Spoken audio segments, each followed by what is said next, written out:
오늘은 열왕기하 5장 말씀을 보겠습니다. 5장 1절부터 14절까지 먼저 읽겠습니다. 아람 왕의 군대 장관 나아만은 그의 주인 앞에서 크고 존귀한 자니 이는 여호와께서 전에 그에게 아람을 구원하게 하셨습니다. 그는 큰 용사이나 나병 환자더라. 전에 아람 사람이 떼를 지어 나가서 이스라엘 땅에서 어린 소녀 하나를 사로잡으매 그가 나아만의 아내에게 수종들더니 그의 여주인에게 이르되 우리 주인이 사마리아에 계신 선지자 앞에 계셨으면 좋겠나이다. 그가 그 나병을 고치리이다 하는지라. 나아만이 들어가서 그의 주인께 아뢰어 이르되 이스라엘 땅에서 온 소녀의 말이 이러이러하더라 하니 아람 왕이 이르되 갈지어다. 이제 내가 이스라엘 왕에게 그를 보내리라 하더라. 나아만이 곧 떠날새 은 10달란트와 금 6,000개와 의복 10벌을 가지고 가서 이스라엘 왕에게 그 글을 전하니 일렀으되 내가 내 신하 나아만을 당신에게 보내오니 이 글이 당신에게 이르거든 당신은 그의 나병을 고쳐주소서 하였더라. 이스라엘 왕이 그 글을 읽고 자기 옷을 찢으며 이르되 내가 사람을 죽이고 살리는 하나님이냐. 그가 어찌하여 사람을 내게로 보내 그의 나병을 고치라 하느냐. 너희는 깊이 생각하고 저 왕이 틈을 타서 나와 더불어 시비하려 함인 줄 알라 하니라. 하나님의 사람 엘리사가 이스라엘 왕이 자기 옷을 찢었다 함을 듣고 왕에게 보내 이르되 왕이 어찌하여 옷을 찢었나이까. 그 사람을 내게로 오게 하소서. 그가 이스라엘 중에 선지자가 있는 줄을 알리이다 하니라. 나아만이 이의 말들과 병거들을 거닐고 이르러 엘리사의 진문에 서니 엘리사가 사자를 그에게 보내 이르되 너는 가서 요단강에 몸을 7번 씻으라. 네 살이 회복되어 깨끗하리라 하는지라. 나아만이 노하여 물러가며 이르되 내 생각에는 그가 내게로 와서 서서 그의 하나님 여호와 이름을 부르고 그의 손을 그 부위에 흔들어 나병을 고칠까 하였더라. 다메섹 강 아바나와 바르바른 이스라엘 모든 강물보다 낫지 아니하네. 내가 거기서 몸을 씻으면 깨끗하게 되지 아니하랴 하고 몸을 돌려 분노하며 떠나니 그의 종들이 나와서 말하여 이르되 내 아버지여 선지자가 당신에게 큰 일을 행하라 말았다면 행하지 아니하였으리이까. 하물며 당신에게 이르기를 씻어 깨끗하게 하라 함이니까 하니 나아만이 내려가서 하나님의 사람의 말대로 요단강에 7번 물을 담그니 그의 살이 어린아이의 살같이 회복되어 깨끗하게 되었더라. 아멘. 오늘 이 유명한 사건을 봅니다. 문둥병에 걸린 이 나아만, 이 사람이 깨끗하게 낫는 또 하나의 기적이죠. 이런 장면을 보면서 우리는 구약 성경이라는 것이 참 재밌다. 신약은 어떤 의미로는 구약을 정리해 놓은 책, 그죠? 체계화시켜 놓은 책, 믿음으로 나아가는 책이라고 하면 그것이 이루어지는 샘플들, 그런 것들을 참 많이 담겨놓은 것이 구약이다 하는 것이죠. 이 나아만은 아람 군대 장관이라고 했어요. 아람 왕에게 크고 존귀한 자. 존귀한 자라는 의미는 얼굴이 들린 자, 즉 존경을 받는 사람이다. 큰 용사라는 것은 위대한 용사였다. 그런데 나아만이 그의 나라 아람을 위해서 큰 공을 세운 것이 아니라 하나님이 하신 일이라고 적혀 있어요. 즉 이스라엘만이 아니라 온 천하를 통치하시는 하나님의 모습을 볼 수 있다. 우리는 이런 하나님을 봐야 돼요. 나에게만 역사하는 하나님이 아니라 온 세상에 역사하는 하나님이죠. 여기 나오는 나병은 오늘날 말하는 한센병과는 좀 틀린 것으로 보입니다. 즉 여기 나오는 이 나병은 악성 피부병이라고 볼 수 있죠. 곰팡이 종류의 질병. 나아만이 추방당하지 않고 왕에게 접근할 수 있는 것으로 봐서 또 가족과 함께 살 수 있는 것으로 봐서 그가 걸린 병이 성경에 나오는 그런 나병하고는 틀리다는 거죠. 만약 그랬으면 당장 격리됐겠죠. 전에 아람 사람이 떼를 지어 나가서 이스라엘 땅에서 어린 소녀 하나를 사로잡음에 그가 나만의 아내에게 수종들더니 어린 소녀 하나 등장해요. 그 여주인에게 이르되 우리 주인이 사마리아에 계신 선지자 앞에 계셨으면 좋겠나이다. 그가 그 나병을 고치리라.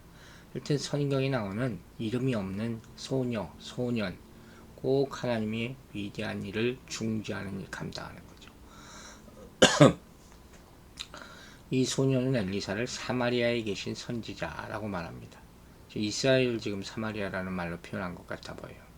여주인은 뭐 귀분이나 왕비 이런 사람들을 지적하는 그런 단어죠. 따라서 나아만과 그 부인의 신분이 상당히 높았음을 우리가 알 수 있어요. 중요한 건 이 이스라엘 소녀는 노예 신분임에도 자신의 주인을 향한 긍휼, 하나님의 능력에 대한 신뢰, 이걸 잃지 않았다는 거죠. 이런 믿음을 가지고 있어야 돼요. 신분이 무슨 상관이 있어요. 믿음하고 하나님 섬기는 것하고. 결국 이 소녀의 도움으로 나아만은 치료와 구원을 받을 수 있는 길을 발견하게 되는 거예요. 참 놀라운 일 아닙니까? 모든 기적에는 이런 이름도 알 수 없는 어린 아이들의 도움이 있었다. 참 놀라운 사실이죠. 4절과 5절 다시 보겠습니다. 나아만이 들어가서 그의 주인께 아뢰 이르되 이스라엘 땅에서 온 소녀의 말이 이러이러하더이다 하니 아람 왕이 이르되 갈지어다. 이제 내가 이스라엘 왕에게 그를 보내리라 하더라. 나아만이 곧 떠날새 은 10달란트와 금 6,000개와 의복 10벌을 가지고 가서 이스라엘 왕에게 그 글을 전하니 일렀을 때 내가 내 신하 나아만을 당신에게 보내오니 이 글이 당신에게 이르거든 당신은 그의 나병을 고쳐주소서 하였더라. 자, 지금 나아만은 여종의 말이었지만 지푸라기라도 잡고 싶은 심정으로 왕에게 말씀을 드리고 이스라엘에게 다녀오겠다고 허락을 구하고 있는 거예요. 그러자 아람 왕은 이스라엘 왕에게 보내는 친서까지 써주면서 나아만을 보냅니다. 그만큼 나아만을 귀여겠다는 것이죠. 많은 재물을 가지고 나아만은 이 예물을 가지고 이스라엘로 떠나게 되는 그런 상황이라는 거예요. 그러니까 이 지금 나아만이 이 병으로 인해 얼마나 그 마음이 절박했는지를 볼 수가 있죠. 이 이방인 나아만, 아람 군대 장관이라는 신분을 가지고 있는 이 사람. 그럼에도 불구하고 이스라엘의 선지자인 엘리사를 만나러 가는 그런 믿음과 결단을 우리가 엿볼 수가 있죠. 이처럼 성도라 함은 어떤 처지에서든지 구원의 능력의 근원이신 하나님을 신뢰하며 믿음으로 살기로 결단해야 돼요. 우리가 믿음을 가졌다 하는 것은 하나님의 은혜인데 이 믿음을 행할 때 꼭 필요한 것이 결단이라 하는 것이죠. 또 본문에서 보듯이 신문과 처지 이런 건 의미가 없는 거예요. 하나님을 신뢰하고 또 우리 구원하신 하나님의 능력을 나타내며 살아가야 될 줄로 믿습니다. 하나님을 믿는다고 하면서도 하나님의 능력보다 현재 자신이 처한 어려운 환경을 더 크게 의식하는 경우가 많잖아요. 이 자기 처지, 상황 이것 때문에 하나님의 능력을 온전히 신뢰하지 못하는 그런 모습이야말로 참 어리석고 답답한 모습이라는 것이죠.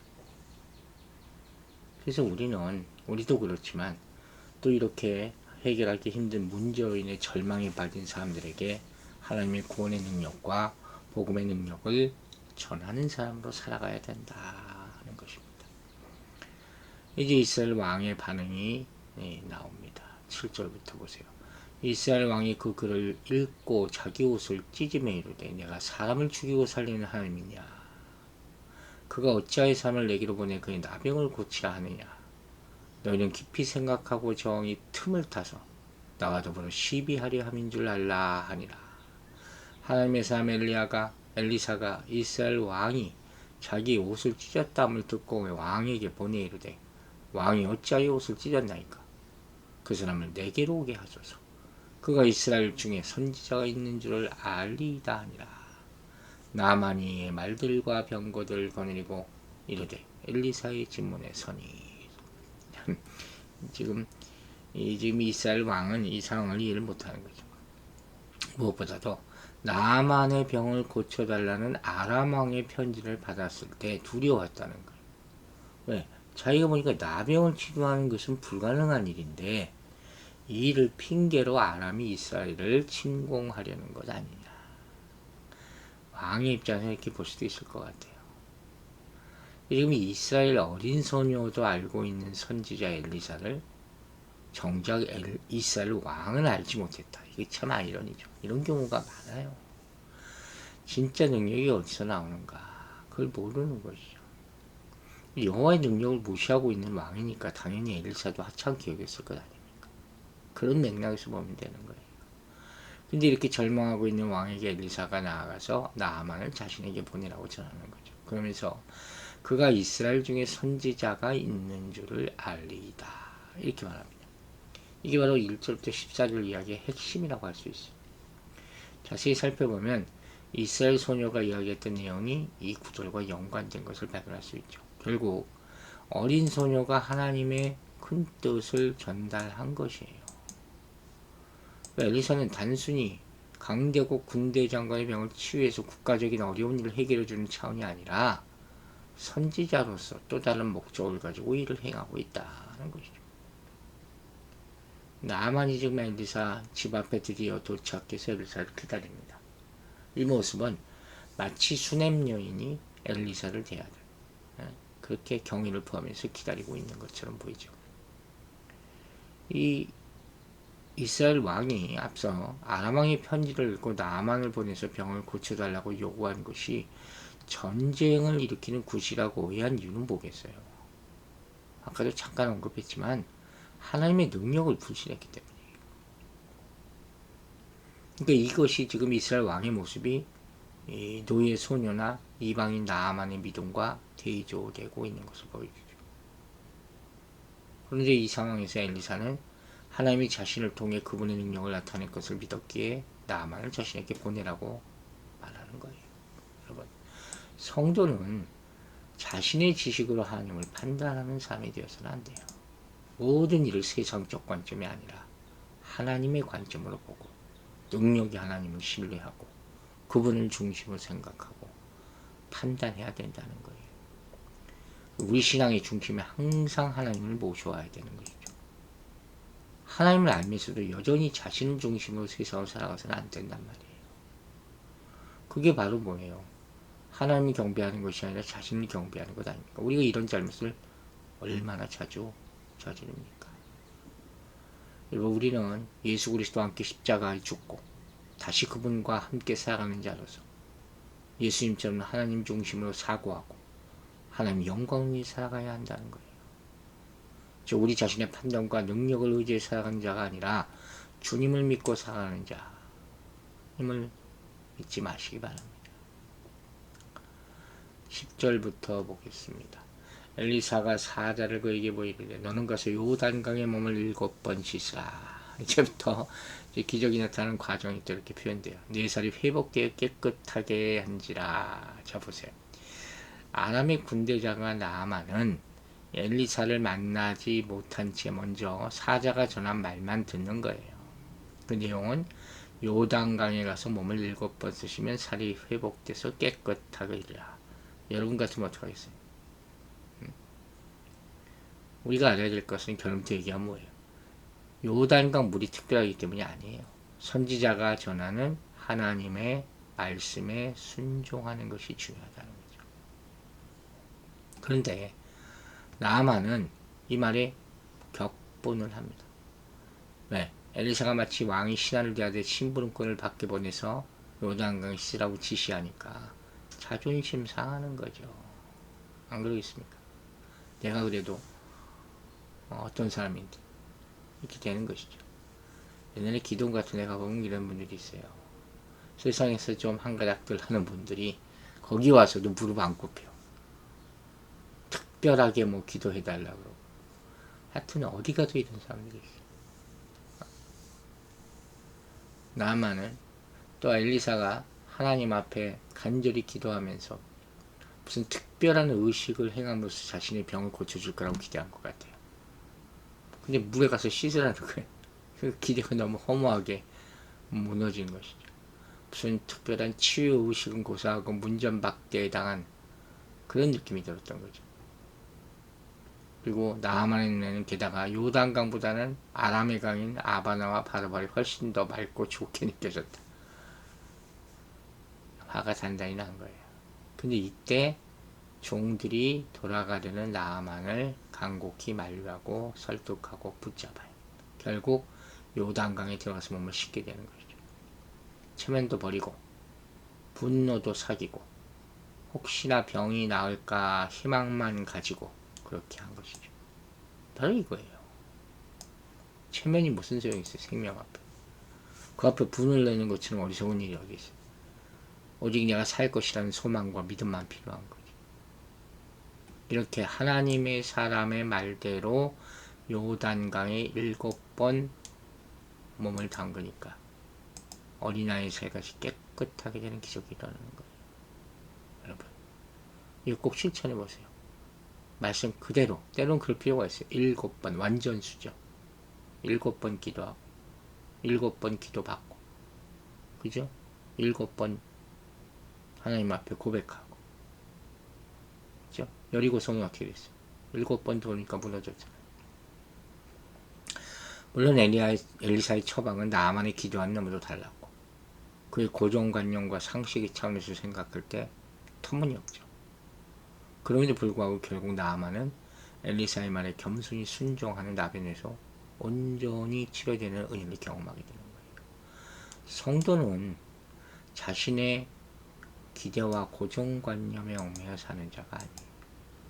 성도의 판단 기준은 하나님의 말씀이고 그분의 말씀을 겸손히 따라하는 것이 하나님의 백성인 우리의 본분이다 하는 거예요. 하나님의 능력은 믿음의 바탕을 둔 순종을 통해서 역사하게 되는 것이죠. 순종은 뭡니까? 포기하는 마음이에요. 나만은 물론 군사적, 경제적, 정치적으로 우월한 위치에 있었지만 모든 것을 내려놓고 엘리사가 제시한 방법을 따르기로 하는 거예요. 이미 아마도 지금까지 안 해본 일이 없었을 거가. 결과적으로 깨달은 것은 뭐예요? 자신의 방법으로는 안 된다. 이 결론이에요. 내 방법으로는 안 된다. 자존심을 내려놓고 기득권을 포기할 때 순종할 마음이 생기는 겁니다. 이 순종은 믿음에서 나오는 거죠. 내 생각, 내 방법을 버리고 상대방을 전적으로 신뢰할 때 온전히 순종할 수 있는 것이죠. 특히 하나님의 말씀에 대한 순종은 기적을 낳는 것이죠. 불완전하고 계산하는 시험해보는 순종을 우리는 넘어서야 될 것입니다.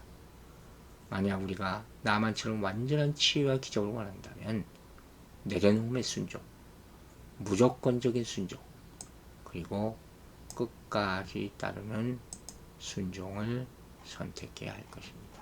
기도하겠습니다. 아버지 하나님 감사합니다.